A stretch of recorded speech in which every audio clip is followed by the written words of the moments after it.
Feche os olhos no silêncio, deixa entrar a luz que brilha sem se ver. Está na cor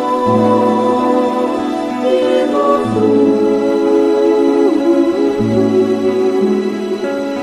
dom do artista e na arte do pescador.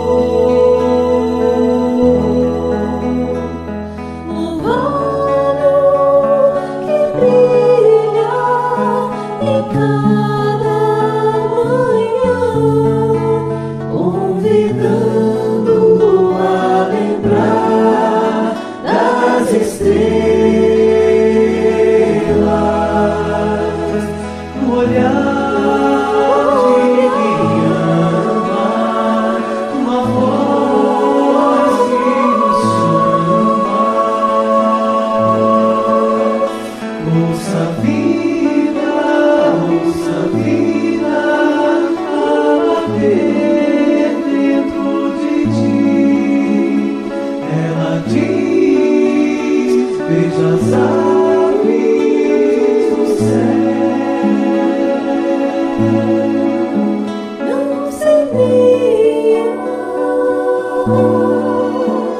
nem colhem. Veja o sol nascendo, nunca deixa de amanhecer. Enquanto não houver o amor, vamos precisar da dor, pois o mal não pode vir de mãos tão belas. Viver o amor, então, é nossa condição para enxergar a luz que vem do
Um bom dia a todos, aqueles que nos assistem aqui nos canais da Federação Espírita de Rondônia e também os canais parceiros que retransmitem esta live.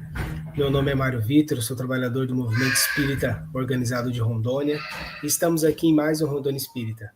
Agradecemos infinitamente a todos aqueles que fazem com que essa live aconteça, em nome do nosso querido presidente da Federação Espírita de Rondônia, o senhor Pedro Barbosa, e todos os trabalhadores abnegados dessa federativa. Nós estamos aqui com o Valdemir Nogueira, que é o nosso palestrante de hoje. Valdemir, um bom dia, meu amigo, seja bem-vindo a mais uma live. Estamos também com a Naira, nossa intérprete de Libras. Naira, é uma honra tê-la conosco em mais um domingo. E assim, queridos irmãos, com as bênçãos dos benfeitores que fazem com que que ajudam a que essa live ocorra também, nós vamos iniciar as nossas atividades, nos harmonizando através de uma prece, além da música em que ouvimos. Então, vou fazer a nossa prece, depois eu passo a palavra ao nosso querido irmão. Vamos orar. E assim, com os pensamentos voltados a Deus, Pai de infinita misericórdia, de infinita bondade, nós aqui agradecemos pela oportunidade concedida a nós da vida, da existência em que estamos, com a honra de conhecermos a doutrina espírita, e assim pedimos pelo irmão que hoje está encarregado da nossa reflexão, que os benfeitores amigos possam intuí-lo, para que essas reflexões toquem a nossa alma, o nosso espírito imortal. Que a sua infinita luz, mestre, nos acompanhe, hoje, amanhã e sempre, que assim seja. E é com muita honra, queridos amigos, que apresentamos nosso querido Valdemir Nogueira, que é trabalhador da Federação Espírita de Rondônia, e vai nos falar sobre a palestra O Senhor Proverá. Querido amigo, que Jesus o acompanhe, a palavra é sua agora. Até mais. Bom dia a todos, bom dia a todos. Mais uma vez rogamos que o bondoso Jesus nos abençoe a todos, para que tenhamos o melhor proveito desse encontro, dessa conversa sobre, em geral, sobre os ensinos de Jesus, sobre o que Jesus e o Espiritismo têm a nos esclarecer para melhorar a nossa vida, melhorar a nossa caminhada. Eu sempre digo, o Senhor proverá, mas não é apenas um provérbio, é uma tentativa de compreender, de lembrar sempre da assistência amorosa de Deus em nossas vidas, de todos nós. Originalmente, essa expressão, o Senhor proverá, aparece no Antigo Testamento, lá no primeiro livro da Bíblia, no Gênesis,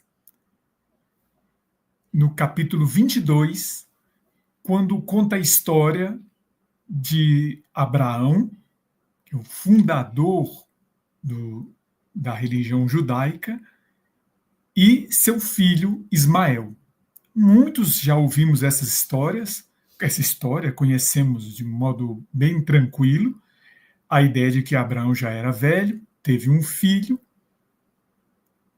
Aliás, vamos detalhadamente. Abraão já era velho e Deus prometeu para ele que ele teria uma grande descendência. Só que Abraão era velho, sua esposa era velha, e ele ficou agoniado, que o negócio estava demorando. Ele resolveu coabitar com uma escrava chamada Agar. E com ela teve um filho chamado Ismael. Mas isso foi em tese, porque Abraão não conseguiu confiar na promessa de Deus. Depois, a esposa de Abraão, Sara, concebeu e ele teve um filho chamado Isaque. Para os hebreus, esse segundo filho, Isaque, é que era o filho, o primogênito, aquele que deveria, sobre Isaque, é que teria a promessa de ter tantos filhos como as estrelas do céu, e não sobre o primeiro filho, que era Ismael. Então Abraão pegou, deu recursos, provimentos para Agar, e despediu ela e o filho Ismael para o deserto. Na própria Bíblia fala que Ismael teve uma grande descendência. Depois, passado alguns anos, quando Isaac era adolescente, Deus resolveu fazer uma prova, um teste de fé com Abraão. Disse para ele: Abraão, você vai sacrificar o seu filho, amado filho Isaac, num holocausto. Você vá para a terra de Moriá. Quando chegar lá, num monte que eu vou te mostrar, você vai sacrificar o menino. E Abraão foi. Obedeceu o Senhor. Caminhou durante 3 dias e uma hora ele subiu à vista e encontrou um monte e compreendeu que era aquele o lugar onde deveria fazer o sacrifício. Pegou a lenha, colocou nas costas de Isaac e Isaac próprio subiu a montanha carregando a lenha para o sacrifício. Nesse momento que Abraão tomou a lenha, o fogo e o cutelo, o Isaac perguntou: Senhor, meu pai, aqui temos a lenha, o fogo, mas onde tem o cordeiro para o sacrifício? Abraão responde então para Isaac: Deus proverá, ou o Senhor proverá. Todo mundo já ouviu falar que quando chegou lá, Abraão amarrou Isaac, construiu um altar primeiro, amarrou Isaac, colocou em cima da lenha. Quando levantou a mão com o cutelo para sacrificar Isaac, um anjo apareceu e falou que era um teste e que Abraão não deveria ferir o seu filho Isaac. Então Deus mostrou para Abraão um cordeiro preso numa planta, nos espinheiros. A partir desse evento, Abraão decidiu chamar aquele lugar, aquela montanha, de o Senhor proverá. Lá na Gênesis está escrito que, lá, claro, é antiga, sei lá, 1400 anos antes de Jesus, que aquele monte passou a ser conhecido como o Senhor proverá. É curioso a gente lembrar que para os hebreus esse lugar onde e a pedra onde Abraão teria construído esse altar são sagrados para o judaísmo, mas eles são sagrados também para o islamismo, porque a versão judaica, que é a versão que nós conhecemos, fala que Isaac é que seria sacrificado, mas a versão islâmica acredita, segundo tem lá no Alcorão, que o filho que seria sacrificado não seria Isaac, e sim Ismael, que era o verdadeiro, para eles, o verdadeiro filho primogênito. Então, essa rocha e esse monte são sagrados também para o islamismo. Posteriormente, nesse mesmo lugar, no monte o Senhor proverá, foi construído o Templo de Salomão. E debaixo dessa rocha, que chama dessa pedra, que é a pedra fundamental, a pedra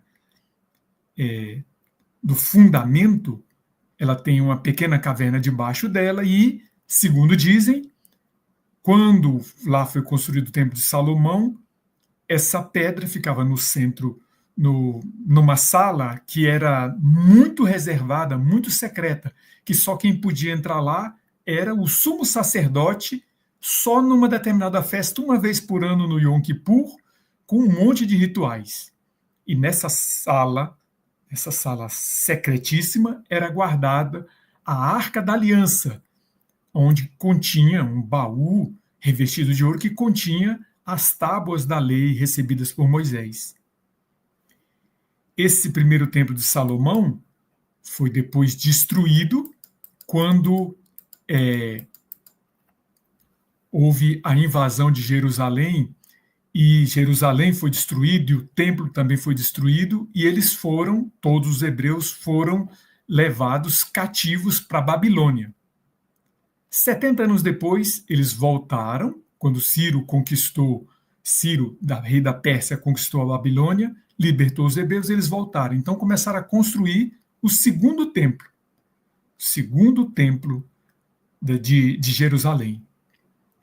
Esse segundo templo de Jerusalém começou como uma construção bem simples de madeira, mas antes de ser concluído, Herodes o Grande interviu, que era o rei dos judeus nomeado pelos romanos, embora o próprio Herodes não fosse judeu. Ele, querendo, vamos dizer assim, fazer as pazes com os judeus, tentando ser aceito pelos judeus, ele resolveu construir o segundo templo de Jerusalém, que depois ficou conhecido como Templo de Herodes.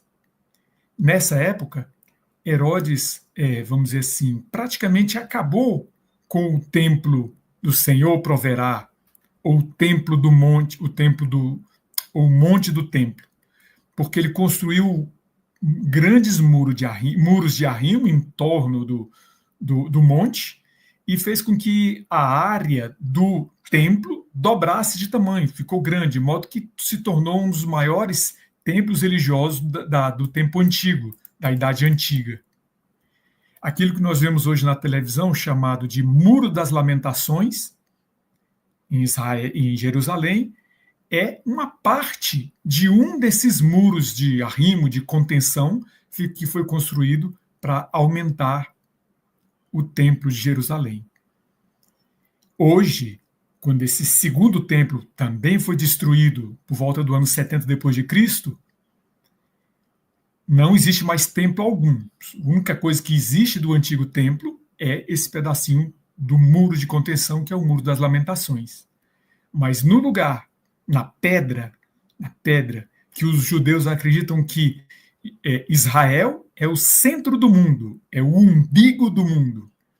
E o umbigo de Israel é Jerusalém, o umbigo de Jerusalém é o templo, e o umbigo do templo é a pedra. Essa pedra, que, como eu já disse, também é sagrada para os islamitas, eles construíram sobre ela uma mesquita, onde era o templo de Salomão e depois o templo de Herodes. Hoje está construída a esplanada das mesquitas, cuja mesquita principal contém um domo que está sobre a pedra, sobre essa pedra fundamental para os judeus e para os islamitas. Essa pedra, ela é sagrada por inúmeros motivos, para ambos os povos. Os hebreus acreditam que todos os patriarcas a utilizaram como local de rituais, de sacrifícios, desde Davi e muitos outros subsequentes. E os islâmicos acreditam que o profeta Maomé, ele subiu aos céus de corpo e alma. Eles acreditam nisso. E o lugar que isso teria acontecido era justamente sobre aquela rocha, que, por sinal, também para os judeus, ela é o começo do mundo.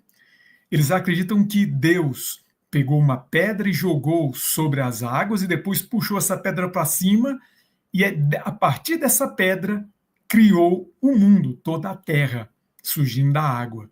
Acreditam também que dessa pedra foi que Deus raspou a lama para criar Adão.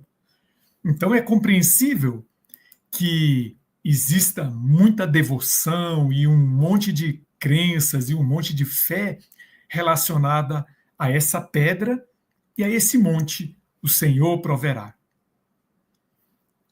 Na Bíblia, no Antigo Testamento, nós encontramos inúmeros versículos, inúmeros textos que nos falam dessa providência divina, desse Senhor que provê, que sustenta, que socorre, que ampara os seus filhos. Por exemplo, vamos pegar Josué. Sê forte e corajoso, não temas nem te espantes, porque o Senhor teu Deus é contigo por onde andares. No Deuteronômio, o Senhor é quem vai diante de ti, ele será contigo, não te deixará, nem te desamparará, não temas, nem te atemorizes. Talvez um dos mais famosos trechos seja o Salmo 23, aquele Salmo de Davi. Ainda que eu andasse por um vale de sombra e do sombra da morte, não temeria mal algum, pois tu estás comigo, tua vara e teu cajado me consolam. Essa passagem dos Salmos fala para nós de um modo bem claro, bem explícito, que Deus seria o pastor e nós somos as ovelhas.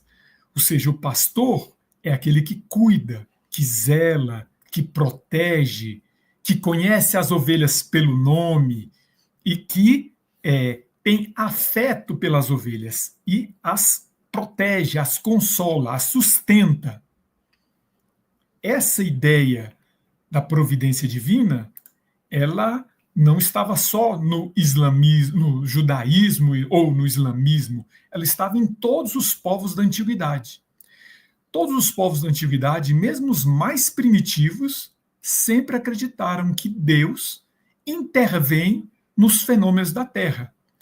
Os próprios povos que eram politeístas acreditavam que tinha um Deus que cuidava da chuva, da fertilidade, da guerra e assim por diante. Vários deuses ou seres divinos interviam na Terra, interviam na vida das pessoas.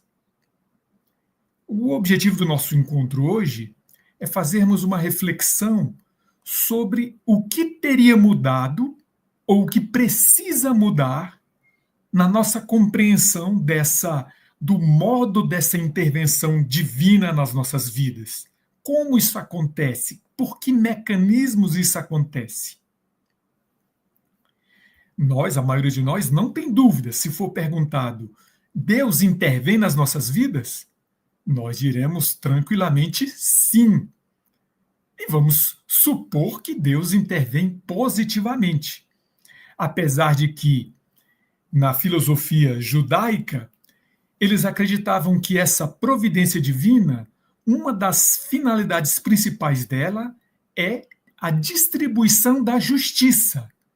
Ou seja, essa providência divina premiava os justos e punia os pecadores, aqueles que erram, aqueles que não agem de acordo com a vontade de Deus. Em princípio, aparentemente, nós, ainda hoje, concordamos com isso. Concordamos que seja assim, que essa providência distribua esse tipo de justiça. Mas, na verdade, nós, nesse encontro, nessa reflexão, pretendemos conversar um pouquinho sobre isso. Para compreendermos o que é providência divina, ou seja, como Deus age em nossas vidas, nós temos primeiro que refletir quem é Deus. Ou, como a pergunta número 1 no Livro dos Espíritos, que é Deus? O que é Deus? Já que não podemos personalizar Deus. Deus não é uma pessoa, não é um homem, não é um velhinho de barbas brancas sentado no trono da sua glória lá no céu. Então, já começa daí. Na época de Moisés, na época dos hebreus, na época da primeira revelação que foi trazida por Moisés, que é a lei de justiça, Moisés apresentou um Deus que era amoroso, mas que, de certo modo, ele tinha algumas particularidades que para nós hoje seriam bastante estranhas. Por exemplo, pensarmos que o povo hebreu era o povo escolhido em detrimento dos gentios, que eram a maioria dos povos que existiam no mundo. Ou seja, os judeus, os hebreus acreditavam que Deus havia escolhido aquele pequeno povo daquele pequeno país para ser o povo escolhido. Então eles acreditam que tem um privilégio dado por Deus em relação a todos os demais povos. Então, o pensamento deles era de um Deus exclusivista, de um Deus que tem preferências por uns ou por outros. Então eles acreditavam sim que Deus era justo, mas que essa justiça tinha distinção entre as pessoas, entre os povos. Eles também acreditavam que Deus ama e odeia. Deus ama quem caminha pelos caminhos retos, mas ele amaldiçoa, ele persegue, ele castiga, ele pune aqueles que não o obedecem. Os próprios hebreus acreditavam que o cativeiro na Babilônia teria sido um castigo pelo não cumprimento correto das leis de Deus. E inúmeras outras oportunidades eles acreditam que Deus castiga não só as pessoas, como também o povo. E é isso que nós vamos debater hoje, conversando um pouquinho sobre isso. Na filosofia clássica judaica dos judeus, existem duas versões, basicamente, sobre essa providência divina, sobre como funciona essa providência divina. Os dois filósofos mais conhecidos nesse quesito são Nachimânides e Maimônides. Ambos acreditam que Deus criou leis universais que regem o universo, igualzinho nós acreditamos no Espiritismo. Leis universais que governam o universo. A questão é que Nachimânides acreditava que essas leis universais elas eram constantemente alteradas, constantemente mudadas por meio de milagres. Ele acreditava que na vida existem grandes milagres e pequenos milagres. Ele acreditava que toda providência, todo ato providencial de Deus interferindo na nossa vida era um milagre. Portanto, o aparecimento daquela ovelha para Abraão, aquilo, na visão de Nachimânides, era um milagre, uma intervenção de Deus que criou, vamos dizer assim, fez aparecer milagrosamente um cordeiro ali perto do Monte Moriá, perto do Monte do Templo, do Monte o Senhor proverá. Mas mesmo Nachimânides acreditava que nem todas as pessoas estão, vamos dizer assim, amparadas por essa providência divina. Ele acreditava que, em geral, existe uma tal de lei de causa e efeito que governa o universo. Só que essa lei de causa e efeito ela era alterada constantemente por esses múltiplos milagres, mais ou menos ocultos. Nachimânides acreditava que a vida dos justos era dirigida pela providência divina. E a vida dos não justos era conduzida apenas pela lei de causa e efeito. Já um outro filósofo chamado Maimônides, esse não, ele era mais racionalista. Ele acreditava que essas leis universais, que Deus, perfeito Criador,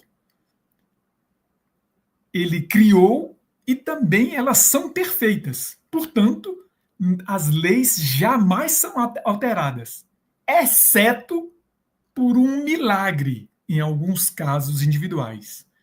A diferença é que Nachimânides acredita que existem múltiplos milagres, grandes e pequenos, visíveis e ocultos. Já Maimônides não. Só existe milagre por uma exceção. Esse Maimônides acreditava que o desenvolvimento intelectual da pessoa facilitava a conexão com essa providência divina e facilitava a ocorrência desses milagres. Ou seja, de modo semelhante, ele acreditava que por meio do progresso, quanto mais eu me sintonizasse com a compreensão das leis de Deus, mais eu estaria sujeito à intervenção dessa providência divina. Então, ambos acreditavam nessa providência divina como distribuidora da justiça. Isso nos leva a refletir um pouquinho sobre a compreensão do que seja providência divina e justiça divina. nós espíritas não temos dúvida que houve um progresso significativo na compreensão do próprio Deus, dos atributos de Deus, e na compreensão da justiça de Deus em relação àquilo que se tinha conhecimento na primeira revelação. Jesus, que trouxe a segunda revelação, que é o amor, nos diz de modo bem claro, inúmeras vezes, que a lei, em tese, a interpretação e a visão da lei havia mudado. Embora ele diga, aprendeste o que foi dito aos antigos. Ele dizia, eu, porém, vos digo. Então, embora ele diga, eu não vim destruir a lei e os profetas, mas dar cumprimento, Jesus acrescenta, vamos dizer assim, sobre aquela base fundamental da lei mosaica, que é o fundamento, que são as fundações sobre as quais, por sinal, se mantém o cristianismo e o espiritismo, Jesus colocou um tijolos diferentes, iniciou a construção de um edifício que esclareceu, que explicou a justiça divina de um modo muito diferente. Por exemplo, quando Jesus diz, aprendeste o que foi dito aos antigos, amarás o teu irmão e odiarás o teu inimigo. Eu, porém, vos digo, ama o teu inimigo e ora por quem vos persegue e vos calunia. Ou seja, Jesus admite que a lei de Moisés dizia uma coisa, e essa lei de Moisés não necessariamente seria a lei divina, porque senão não mudaria, mas agora Jesus traz uma outra lei, que é a lei do amor.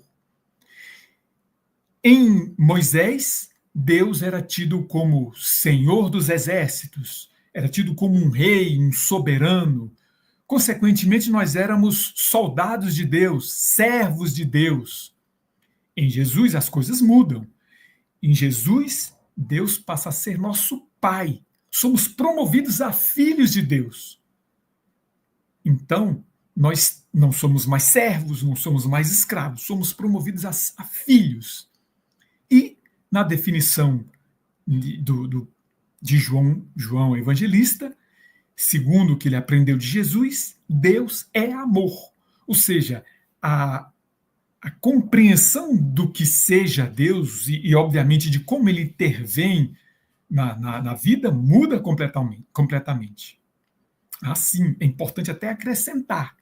Nessa passagem do amor aos inimigos, Jesus diz, continuando ali, ama os teus inimigos e ora por quem vos persegue e calunia, a fim de serdes filho de vosso Pai que está no céu e que levanta todos os dias o sol para bons e maus e faz chover sobre justos e injustos.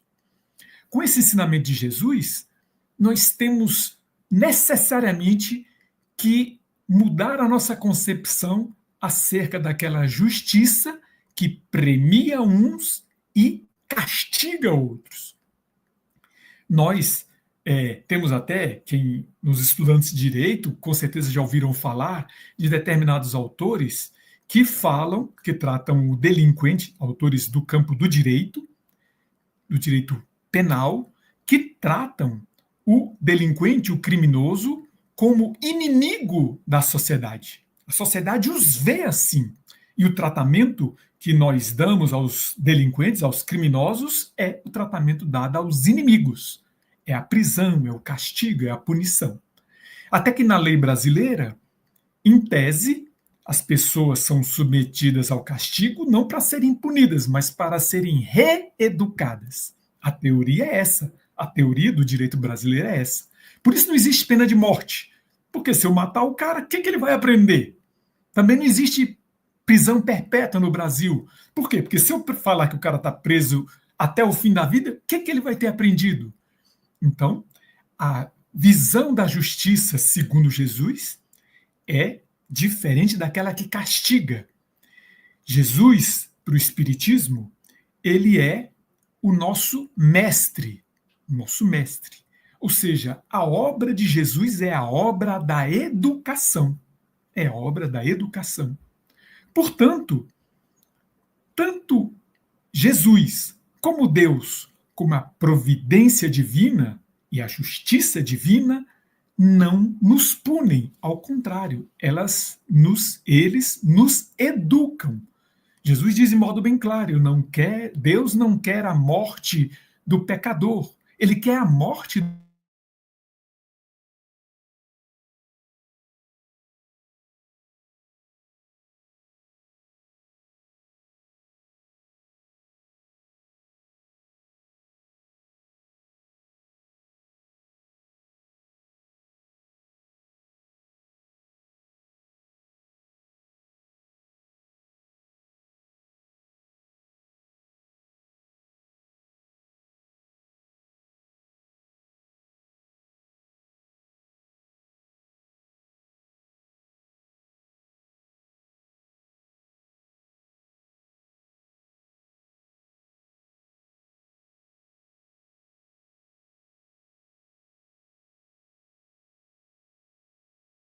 que se para o judaísmo e para parte do cristianismo Deus opera por meio de milagres, contrariando as leis que ele mesmo criou, que são leis perfeitas, para o espiritismo não existem milagres.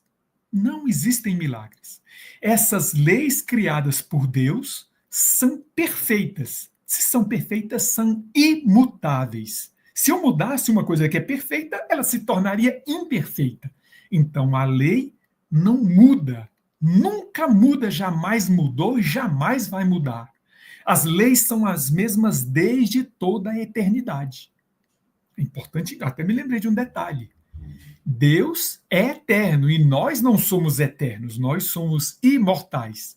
Então, às vezes a gente vê nas lápides falando assim, saudades eternas, não sei o que lá, eternos, mas o conceito de eterno só se aplica a Deus, porque nunca foi criado e sempre existiu. Nós não. Nós tivemos um início, mas não teremos um fim. Por isso nós somos imortais. Então, vamos lá. Essa justiça diferente trazida por Jesus, que na realidade trouxe a segunda revelação, que é o amor, ela foi posteriormente elucidada com a chegada da doutrina dos espíritos, cujos reveladores foram os espíritos superiores que trouxeram a doutrina dos espíritos, que é a terceira revelação. Essa terceira revelação, que é a verdade, ela explica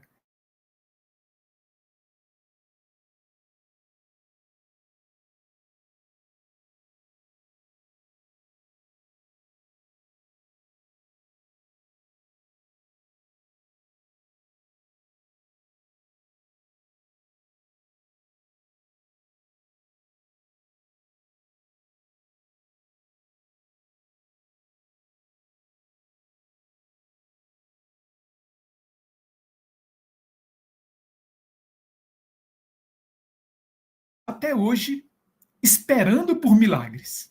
Esperando por milagres. Oramos por milagres, pedimos milagres.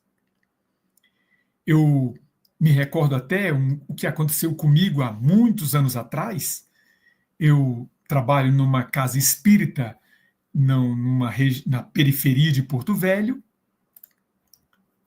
e numa certa ocasião uma criança da evangelização me procurou e falou assim: tio, a minha avó estava doente lá em casa, falaram que ela tem câncer, que ela tinha câncer, e se juntou lá uma turma de velhinha, um monte de velhinha, e elas cantaram, rezaram, oraram, fizeram um monte de gente fazendo aquele negócio, rezaram. Durante a reza, a vovó morreu. Aí a criança pergunta: tio, a reza matou a vovó? A reza matou a vovó? Ou seja, curioso que as pessoas estavam lá rezando, possivelmente a maioria deles pedindo uma cura milagrosa que livrasse aquela paciente terminal do câncer e a trouxesse de volta à vida.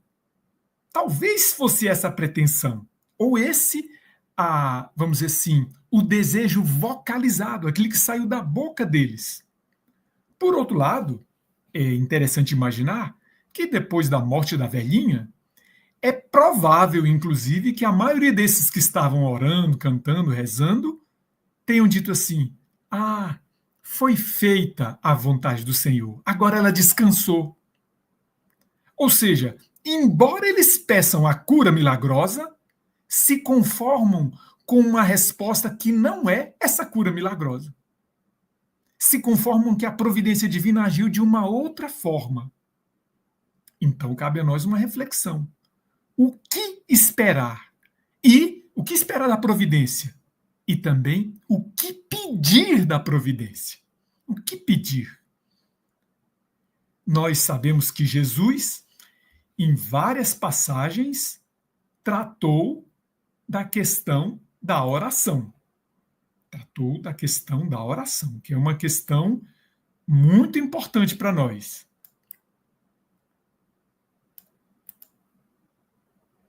Por exemplo, em uma passagem, Jesus diz, trocando em miúdos, está aqui: pedi e se vos dará, buscai e achareis, batei à porta e se vos abrirá.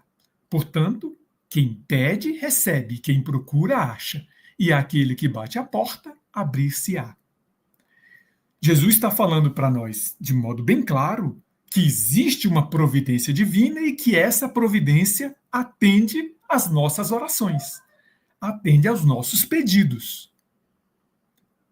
E ainda tem uma outra passagem de Mateus, em que Jesus disse assim, qual dentre vós dá uma pedra para o filho que pede pão? Ou se ele pedir um peixe, vai dar uma serpente? Jesus diz, ora, se sendo maus como sois, sabeis dar boas coisas aos vossos filhos, não é lógico que, com muito mais forte razão, vosso Pai que está nos céus dê os bens verdadeiros que lhes pedirem. Ou seja, Jesus está falando de modo bem claro que Deus concede os bens verdadeiros que lhe forem pedidos. Bens verdadeiros significa que Deus não nos concederá o bilhete premiado da loteria, ou a sorte no casamento, ou mesmo a cura do câncer, ou determinadas coisas que, na verdade, fazem parte das nossas necessidades evolutivas. Fazem parte justamente dos mecanismos da lei para nos corrigir. Para o Espiritismo, Deus não castiga. Deus é justo e bom. Mas essa justiça não é cega. Ela não é cega. Tudo o que nós fazemos está submetido ao olhar divino. Todas as nossas ações estão dentro do bojo da visão de Deus, da compreensão de Deus. A doutrina espírita explica como isso acontece quando fala que no universo existem apenas 3 coisas: Deus, Espírito e matéria. E a matéria elementar primitiva, a doutrina espírita chama de fluido cósmico universal. Esse fluido cósmico universal, que é o princípio da matéria, ele está presente no universo todo, em qualquer lugar. Não existe nenhum lugar onde não haja esse fluido cósmico universal, que é, em princípio, o hálito do Criador. Ele é, por assim dizer, a irradiação do próprio Deus. Ele é o pensamento divino que existe, preenche o universo todo e penetra todas as partes da criação. Desse modo, segundo Kardec ensina na obra A Gênese, a natureza inteira, o universo inteiro, está mergulhado nesse fluido divino. Segundo Kardec, nenhum ser, nenhuma criatura, por mais ínfima que seja, não está saturado desse fluido divino. Então, desse modo, nós vamos compreender que o nosso pensamento está em contato com o pensamento divino. Nós estamos mergulhados nesses fluidos divinos. Então, nós vamos entender agora que se o nosso pensamento se propaga por meio desse fluido cósmico universal em direção às esferas superiores da vida, onde são recolhidos pelos espíritos amigos, pelos espíritos superiores, que servem de instrumentos da providência divina para o nosso socorro, se nosso pensamento se propaga por esse fluido para chegar a um determinado lugar, quando falamos de Deus, isso não funciona assim. Porque é compreensível que os benfeitores podem até estar longe de nós, mas Deus não. Deus está conosco e nós estamos nele. Ou seja, o nosso pensamento, por insignificante que seja, ele é sentido por Deus. Os nossos anseios, as nossas necessidades são todas percebidas simultaneamente, automaticamente por Deus. Não depende de subir no espaço, ou seja lá para onde for, para chegar a Deus. Porque Deus não está lá. Deus está aqui. Portanto, essa providência divina, ela abrange todas as criaturas e todos os acontecimentos da vida. Todos os acontecimentos da vida estão sujeitos a essa providência divina. Isso não quer dizer que essa providência divina opere milagres ou algo que esteja fora das leis. Essas leis tão perfeitas, elas já são as leis construídas com base na lei maior, segundo ensina Jesus, que é a lei do amor. Ou seja, nós somos filhos do amor, governados pelo amor e sustentados, mantidos pelo amor. Essa providência divina, se um dia criou, ela cria até hoje e sustenta toda a criação em todos os lugares. Mas aí alguém vai pensar, ué, ou uai, como diz os mineiros. Se Deus está presente, se essa providência divina está tão presente nas nossas vidas, como que fica o mal? De onde veio o mal? Será que a providência divina também providencia o mal? Mas como se o cara acabou de falar que Deus não castiga ninguém? Como que é isso? Nós vamos entender, segundo a doutrina espírita, que Deus deu a todos nós o livre-arbítrio, a capacidade de decidir e de construirmos o nosso próprio destino. Muitas vezes fazemos opções pelo bem ou pelo mal, pelo caminho do aprendizado ou pelo caminho da ignorância. Então, se não existe castigo, mas existem consequências. Essas consequências não são castigo na medida em que elas não são impostas além do que seja necessário. A medida, o limite dessas consequências, é o aprendizado. É a conquista do conhecimento, é a compreensão da verdade.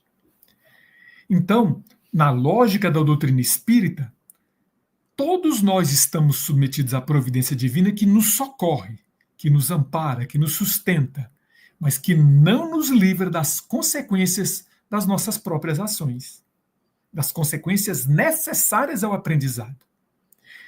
Existe um caso, se eu não me engano, do irmão X, que conta de alguém que cometeu determinados delitos em encarnações anteriores e agora ele trabalhava numa marcenaria e na programação espiritual dele, ou seja, nos planos da providência divina, estava, entre aspas, previsto que numa determinada época ele viria a sofrer um acidente e perder a mão, digamos.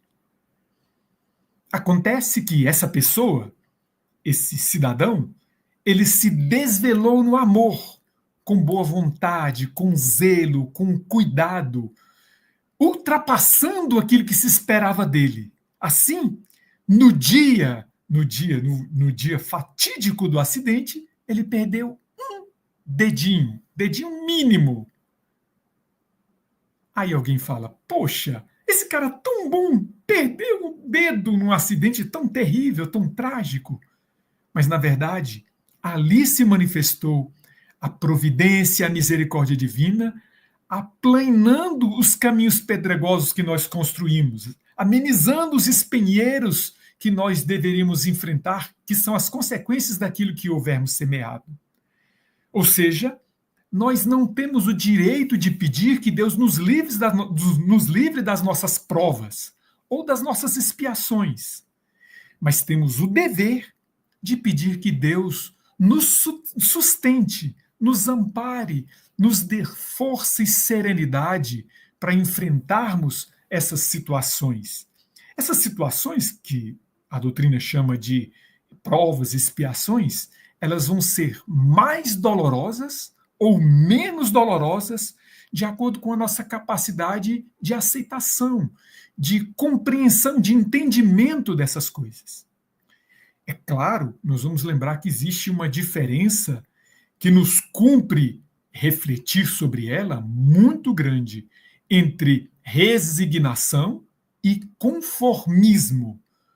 Resignação é um consentimento do coração, da razão. Já o conformismo, não. Ele é simplesmente uma espécie de covardia em que nós nos curvamos sem compreender e simplesmente nós nos humilhamos, tirando pouco ou nenhum proveito daquele fato. Muitas vezes, no conformismo, nós escondemos, na verdade, o nosso orgulho, que nos impede de aceitarmos de modo claro a necessidade do sofrimento. Então, a resignação, essa sim, ela é uma atitude consciente, lúcida. E isso nos é facilitado muito pela doutrina espírita, que nos explica justamente como funcionam esses mecanismos das leis misericordiosas de Deus, nosso Pai. Por isso que o Espiritismo é chamado de Consolador Prometido, deve ser para nós um motivo de segurança, de confiança, de esperança, termos a certeza de que Deus não nos castiga. Inclusive, eu me recordo que inúmeros espíritos, quando eu pergunto, você não acredita em Deus? O cara diz assim, não, se Deus existisse, eu não estaria nessa situação. Ou seja, nós interpretamos a própria existência de Deus, a própria existência da justiça de Deus, de acordo com as nossas próprias visões, de acordo com as nossas próprias percepções infelizes da nossa ignorância. Ou seja, se nós compreendermos um pouco melhor a justiça de Deus, nós sofreremos menos. Reconheceremos que erramos, que precisamos colher o que houvermos semeado, mas com a certeza dessa providência amorosa constante de Deus em nosso favor. Tem uma palestra que o Elahá fala, nosso amigo Jorge Elahá, ele fala que Deus, ele manda uma chuva de bênçãos permanente sobre todas as criaturas. Como Jesus disse, Deus levanta o sol para bons e maus e faz chover sobre justos e injustos. Ou seja, a chuva de bênçãos é sobre todos, bons e maus, certos e errados. Ou seja, nós estamos sob essa chuva de bênçãos. Só que muitas vezes, quando nós deixamos nos governar pela rebeldia, pela mágoa, pela revolta, pelo orgulho, pelo egoísmo, nós abrimos um guarda-chuva e nos protegemos dessa chuva de bênçãos, conservando, quase que gostando da nossa sensação íntima de traição, de abandono, de sei lá o que nos infelicita profundamente. Então é importante que nós estejamos alertas para entendermos, para buscarmos sempre, pela ferramenta maravilhosa da oração, acessarmos, abrirmos as portas para essas bênçãos divinas. É fácil para nós que somos espíritas entendermos que a nossa prece não muda Deus. Deus não muda de ideia quando nos ouve chorando, pedindo, lamuriando. Deus não muda de ideia, jamais muda. Porque a ideia dele já era o amor. Sempre foi o amor e sempre será o amor. Quem muda pela prece somos nós. Eu é quem mudo quando oro. Eu é que me transformo. Eu é que fecho o guarda-chuva e abro o meu coração para o encontro divino, para a recepção desse zelo, desse cuidado, desse amor de nosso Pai que está conosco. Não devemos pensar jamais, Deus longe de mim e Jesus longe de mim. Jesus até está mais perto da gente compreende melhor Jesus como irmão. Mas Deus, se Jesus é irmão, Deus é nosso Pai. É Pai, Ele está conosco e deseja sempre o nosso bem. Ele nos criou a todos para a felicidade. É o nosso destino. Inevitável para o Espiritismo, o único fatalismo que existe é isso. Dá felicidade para todos nós, a qual todos estamos destinados. Então, que Jesus continue nos abençoando e que nós sejamos capazes de receber essas bênçãos, de entender essas bênçãos, de modo a nos erguermos, nos levantarmos, apesar das dificuldades, e caminharmos confiantes que o Senhor proverá hoje e sempre.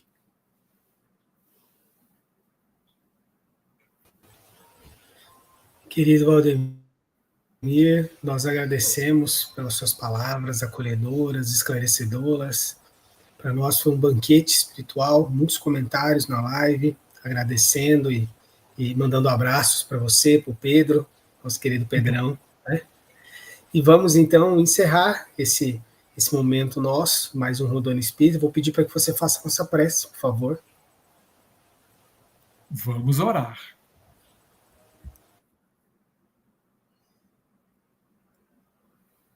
Bondoso Deus, Pai amado,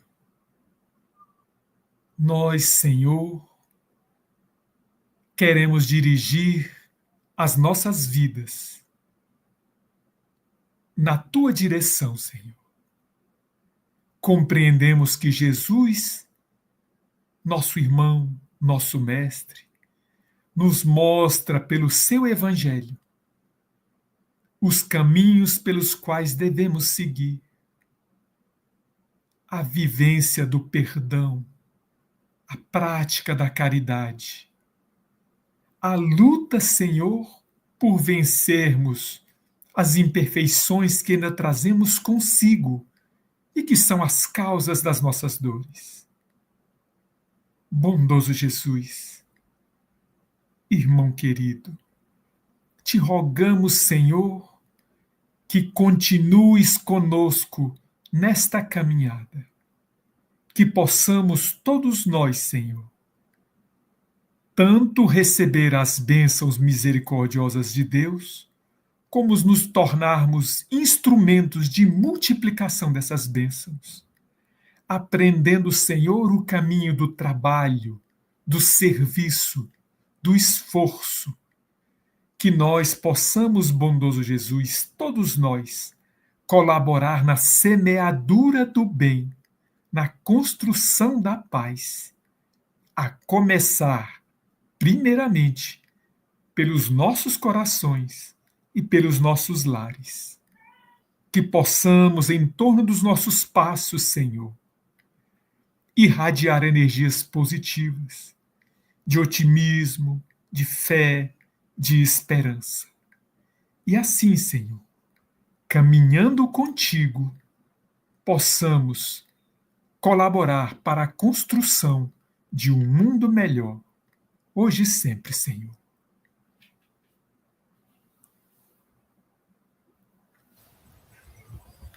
E assim, encerramos mais um Rondônia Espírita. Nós agradecemos a todos aqueles que fazem com que essa live ocorra, os nossos departamentos da Federação Espírita de Rondônia, de artes, de estudos, nossa querida Margarete, e todos que de alguma forma, como mencionei, ajudam. Nós agradecemos aqueles também que retransmitiram a nossa live, essa ótima fala do Valdemir, e aguardamos todos no próximo final de semana para uma nova palestra, um novo palestrante. Um abraço a todos. Valdemir, muito obrigado. Naira, muito obrigado. E até mais. Obrigado. Bom dia.